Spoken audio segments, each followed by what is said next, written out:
صلوا علی الحبیب صلی اللہ علی محمد صلی اللہ علیہ وسلم۔ عبدالفاضل نعیمتی مراد آبادی رضی اللہ تعالی عنہ آیت کریمہ 18 کے تحت لکھتے ہیں سورہ فتح کی کہ یہ حدیبیہ میں ہوا، چونکہ ان بیعت کرنے والوں کو رضا الہی کی بشارت دی گئی، اس لیے اس بیعت کو بیعت رضوان کہتے ہیں۔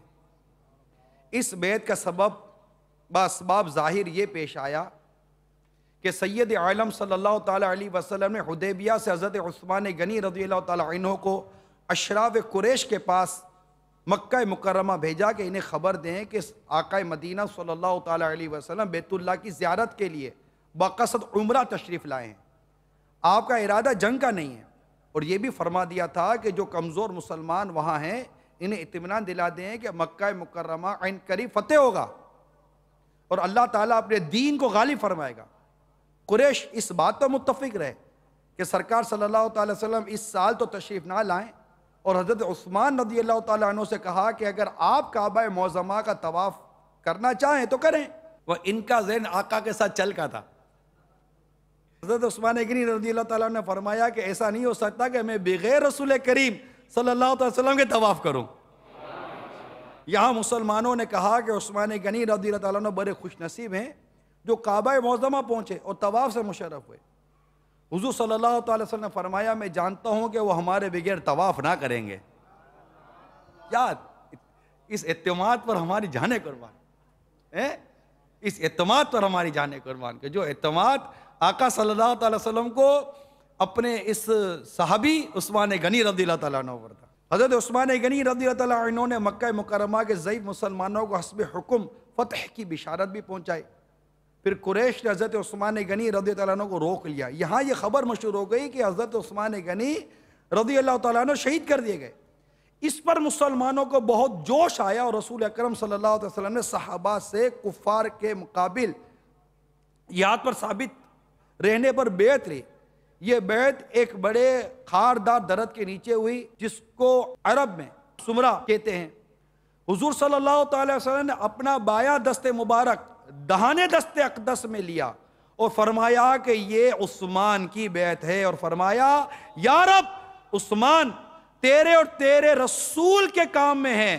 اس واقعے سے معلوم ہوتا ہے کہ سرکار صلی اللہ تعالی علیہ وسلم کو نور نبوت سے معلوم تھا کہ حضرت عثمان رضی اللہ عنہ شہید نہیں ہوئے جبھی تو ان کی بیعت لی۔ یہ واقعہ اس سے حد تک میں نے یہاں بیان کے آگے بھی لکھتے ہیں کہ جبھی تو ان کی بیعت، مشرکین اس بیعت کا حال سن کر خائف ہوئے اور انہوں نے حضرت عثمان غنی رضی اللہ عنہ کو بھیج دیا۔ حدیث شریف میں ہے کہ سید عالم صلی اللہ تعالی علیہ وآلہ وسلم نے فرمایا جن لوگوں نے درخت کے نیچے بیعت کی تھی ان میں سے کوئی بھی دوزخ میں داخل نہ ہوگا، اور جس درخت کے نیچے بیعت کی گئی تھی اللہ تعالیٰ نے اس کو ناپید کر دیا۔ سال آئندہ صحابہ کرام نے ہر چند تلاش کیا، کسی کو اس کا پتہ بھی نہ چلا۔ تو یہ نا بے شک اللہ راضی ہوا ایمان والوں سے جب وہ اس پیر کے نیچے تمہاری بیعت کرتے تھے، اور اس کے تحت جو خزان العرفان میں آیا پھر آگے بھی ہے، تو اللہ نے جانا جو ان کے دلوں میں، تو ان پر اطمینان اتارا اور انہیں جلد آنے والی فتح کا انعام دیا۔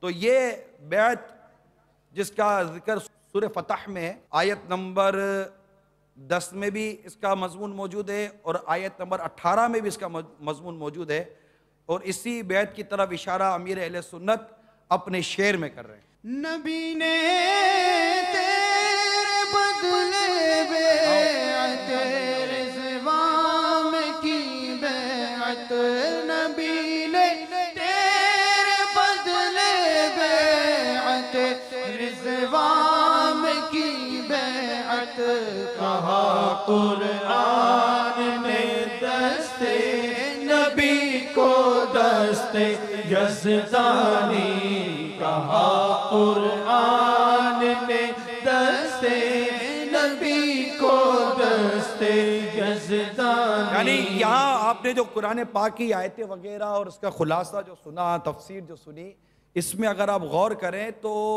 سرکار صلی اللہ علیہ وسلم کی اس طرح ارشاد ملتے ہیں کہ یہ ہاتھ میرا اور یہ ہاتھ عثمان کا، یہ ہاتھ میرا، یہ ہاتھ عثمان کا، اور سرکار صلی اللہ علیہ وسلم کے دست مبارک پر صحابہ کرام نے بیعت کی، تو اللہ تعالیٰ فرماتا ہے کہ یہ اس ہاتھ کو اللہ تعالیٰ نے اپنا ہاتھ ارشاد فرمایا.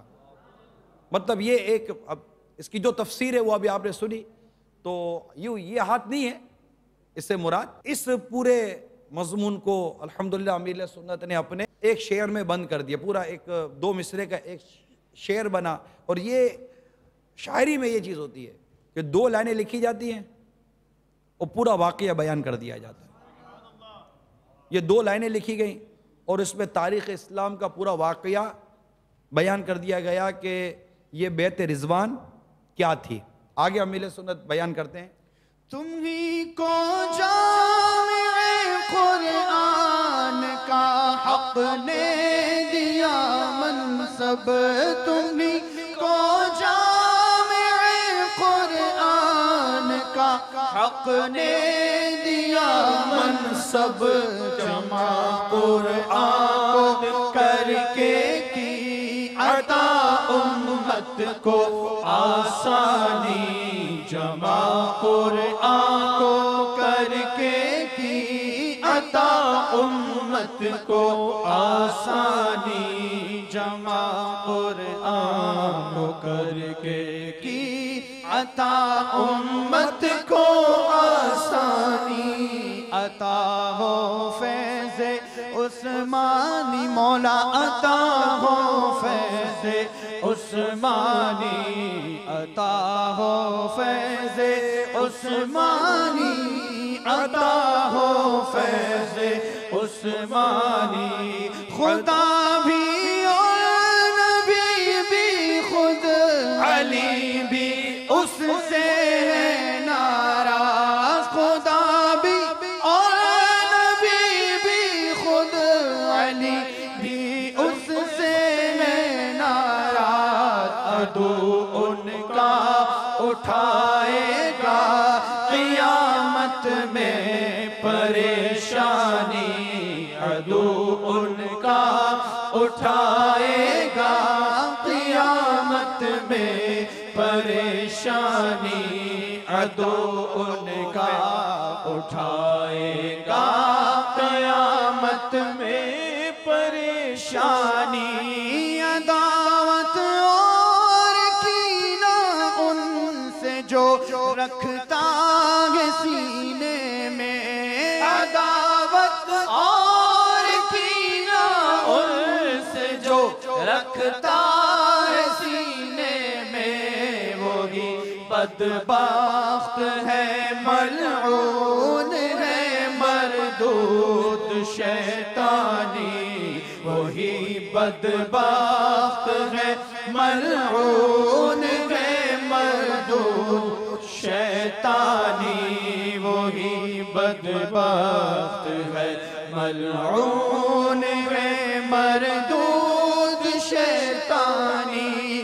ہم ان کی یاد کی دھومیں مچائیں گے قیامت انشاءاللہ، ہم ان کی یاد کی دھومیں مچائیں گے قیامت تک.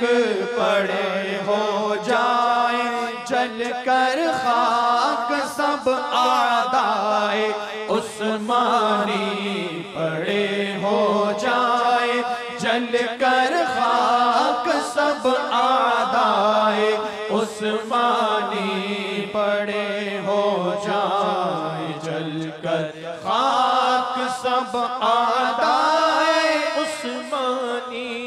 امام الانبیاء کر دو عطا حصہ سخاوت کا، ہاں امام الانبیاء کر دو عطا حصہ سخاوت کا. قناعت ہو عنایت دین دولت کی فراوانی، قناعت ہو عنایت دین دولت کی فراوانی. یہاں پر امیر علیہ سنت کی مدنی سوچ آ گئی. اللہ تجھے عثمان غنی کا خزانہ دے. ہمارے کرتے ہیں نا کہ آپ نے سخاوت کی التجا کی ہے کہ مجھے اپنی سخاوت سے حصہ دو، مگر اس میں مال و دولت نہیں مانگا، نہ دولت دے نہ دولت کی فراوانی. یعنی عثمان غنی رضی اللہ تعالیٰ عنہ کی بارگاہ میں عرض کی جا رہی ہے اور وہاں دولت کی فراوانی نہیں مانگی جا رہی ہے. یہاں مطلب مال و دولت کا سوال نہیں کیا جا رہا، یہاں قناعت کا سوال کیا. اور حقیقت اگر بیان کی جائے، اگر بات کی جائے روح کی، تو اصل دولت قناعت ہے. اصل دولت قناعت ہے، جسے حرص سے نجات مل جائے، لالچ سے نجات مل جائے. حل مم مزید، حل مم مزید، اور مال چاہیے، اور مال چاہیے، اور مال چاہیے، اس سے خلاصی نصیب ہو جائے. بتائیے کہ اس سے بڑھ کر دولت کیا ہوگی؟ یعنی دولت مند بننا جیسے آدمی بے نیاز ہو جائے نا. مجھے تو کوئی ایسا دولت مند یاد نہیں ہے جو بے نیاز ہو، یعنی بالکل مستغنی ہو جائے. ہر بڑے سے بڑا دولت مند بھی کہیں نہ کہیں کسی نہ کسی کی مطلب کہ احتیاج میں اور حرص میں، لالچ میں، یا آگے مزید مطالبے میں لگے ہوئے، تقریباً کا یہی ایک حال دیکھا جاتا ہے. لیکن قناعت ایک ایسی دولت ہے کہ یہ جسے نصیب ہو جائے وہ دوسروں سے بے نیاز ہو جاتا ہے. مطلب اس سے ایک ایسی دولت مل گئی کہ اب اس کو کسی کی دولت، کسی چیز کی طلب ہی نہیں رہتی. وہ کسی چیز کی اس طرح کی خواہش ہی نہیں کرتا جس کا مضمون چل رہا ہے. وہ تو بس اس پر بس کرتا ہے، اللہ نے جو دیا خلاص، اللہ کی یہ رحمت، اللہ کی کرم نوازی میں دیا. رب نے اپنے سوا کسی کا محتاج نہیں رکھا، جو چاہیے مل جاتا ہے. آج ہمیں الحمدللہ اگر ہم اپنے حالات پر غور کریں تو ہمیں کیا کمی ہے؟ ہم تو لالچ اور حرص کی وجہ سے روتے ہیں. کیا کھانے کو پیٹ بھر کر روٹی نہیں مل جاتی؟ کیا گھر میں 2 نوالے بچ نہیں جاتے؟ ایک وقت کا کھانا ختم ہو تو اگلے چند دنوں کا کھانا گھر میں نہیں رکھا ہوا. تقریباً جو بھی ہماری کیفیات ہیں اگر ہم اس پر غور کریں، کھانا ہمارے پاس موجود ہے، رہنے کے لیے چھت موجود ہے، پینے کے لیے پانی موجود ہے، چھوٹی موٹی ضرورتیں ہماری پوری ہو جائیں اس کے لیے مطلب ہمیں کسی حد تک کفایت ہم کرتے ہیں، پھر بھی روتے ہیں کیونکہ قناعت کی دولت نہیں ہے. یہ دولت اگر ہمارے پاس جو تھوڑی ہو یا زیادہ ہو، جو ہمارے پاس دولت ہے، چونکہ یہ وہ دولت ہے کہ ہم جس کے حریص ہیں، ہم لالچی ہیں. یہ زیادہ آتی ہے تو ہمیں خوشی ہوتی ہے، یہ کم ہو جاتی ہے تو ہم رنجیدہ ہو جاتے ہیں. ہمارا دل، دماغ، گردے، پھیپڑے سارے کے سارے اسی نوٹوں، جس کو نوٹ بولتے ہیں ہم، کاغذ کی، ان نوٹوں میں لگے ہوئے ہیں. مگر قناعت جیسی دولت میں یہی یقین مانیے، یہ نہیں کہتا کہ بولنے والا قناعت والا آدمی ہے، مگر پسند بہت ہے. اللہ سے دعا ہے کہ اللہ قناعت والا بنا دے، اللہ قناعت دے دے. نہ مجھ کو آزما دنیا کا مال و زر عطا کر کے یا رسول اللہ، نہ مجھ کو آزما دنیا کا مال و زر عطا کر کے، عطا کر اپنا غم اور چشم گیریاں یا رسول اللہ. صلوا علی الحبیب صلی اللہ علی محمد صلی اللہ علیہ وسلم.